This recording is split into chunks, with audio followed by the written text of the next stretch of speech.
মায়ের হাতের মজাদার স্পেশাল নাড়ু। হ্যালো এভরিওয়ান, আসসালামু আলাইকুম। সবাই কেমন আছেন? আলহামদুলিল্লাহ, আমরা সবাই অনেক অনেক ভালো আছি। তো আপনাদের মাঝে নতুন আরও একটি ভিডিও নিয়ে আমি হাজির হয়ে গিয়েছি ফাহমিদা লাইফস্টাইল থেকে। তো চলুন আজকে ভিডিওটা শুরু করা যাক। আমি আপনাদের মাঝে আজকে নিয়ে এসেছি নাড়ু রেসিপি আমার আম্মুর হাতের। এই যে আমার আম্মু প্রথমে এখানে নারিকেল কুড়িয়ে নিয়েছিল, তারপরে এটার মধ্যে গুড় দিয়ে এই যে চুলাতে বসিয়ে দিয়েছে। চুলাতে বসিয়ে দেওয়ার পর এটা অনবরত নাড়তে হবে, একদম কিন্তু নাড়া বন্ধ করা যাবে না, তাহলে কিন্তু নিচে লেগে যাওয়ার সম্ভাবনা থাকে।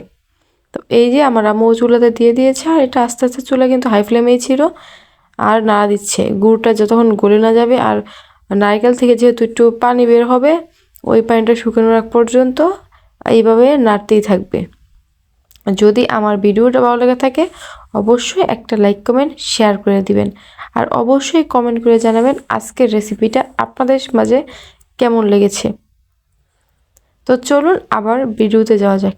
এই যে আমার আম্মু আস্তে আস্তে এটা নেড়ে নিচ্ছে, একদমই কিন্তু চুলার আঁচ কমানো যাবে না, আবার নাড়া বন্ধ করাও যাবে না, একদম নাড়তেই হবে, আস্তে আস্তে নাড়াতে থাকবেন।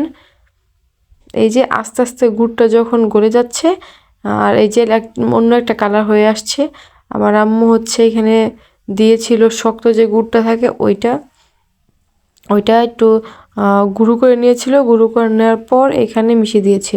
2টা নারকেল নিয়েছিল, আর নারকেল নিয়ে তারপরে গুড়টা দিয়ে এই যে মিশিয়ে নিচ্ছে। এই যে দেখেন প্রায় শেষের দিকে নারকেল আর গুড়টা মিশে যাচ্ছে, কালার কিন্তু চেঞ্জ হয়ে গেছে। এখন আগে থেকেই চালের মুড়ির গুঁড়ো করে রেখেছিল, এই মুড়ির গুঁড়োগুলো এখানে দিয়ে দিচ্ছে। দিয়ে একদমই চুলা বন্ধ করা যাবে না, আর নাড়া অফ করা যাবে না। এই যে আমার আম্মু ভালো করে নেড়ে নিচ্ছে এখানে, একদম ভালো করে এই সবগুলোর সাথে মিশাতে হবে। চুলা কিন্তু ওই সময় চালুই ছিল, কোনো বন্ধ। চুলাটা কিন্তু মিডিয়াম লো আছে আম্মু রেখেছে, আর এই যে অনবরত লাড়তেই আছে।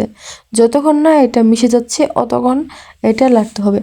এটা পরিমাণ মতো আপনাদের যতটুকু দরকার পড়ে অতটুকু চাইলে করে দিবেন, বেশি দিবেন না, শক্ত হয়ে যাবে। আপনার হাতের আন্দাজ মতো দিবেন। এই যে আমার আম্মু এখন দিয়ে আর দিতেছে আর নাড়তেছে ভালো করে। এটা একদম ভালো করে গুড় আর নারকেলের সাথে মিশিয়ে নেবে। এখানেই কিন্তু প্রসেসিংটা শেষ। লাড়ু বানানোর যে মেন প্রসেসিং এটাই কিন্তু শেষ। তারপরে এটা একদম চুলা থেকে নামিয়ে গরম গরম কিন্তু এই যে এভাবে গুল করে হাতের সাহায্যে আপনার গুল করে নাড়ুর শেপ এনে দিতে হবে। এটা কিন্তু একদম গরম থাকতে একতে করতে হবে, যেন এটা ঠান্ডা হয়ে না যায়। ঠান্ডা হয়ে গেলে কিন্তু খুলে যাবে, ভেঙে যাবে, করা যাবে না। তো এই যে দেখুন আমার আম্মুর নাড়ু কিন্তু প্রায় শেষ করা। এটা কিন্তু একদম চুলা থেকে নামিয়ে 1 সেকেন্ডও রেখে দেওয়া হয়নি, শুধু তাড়াতাড়ি করে রাখা হয়েছে।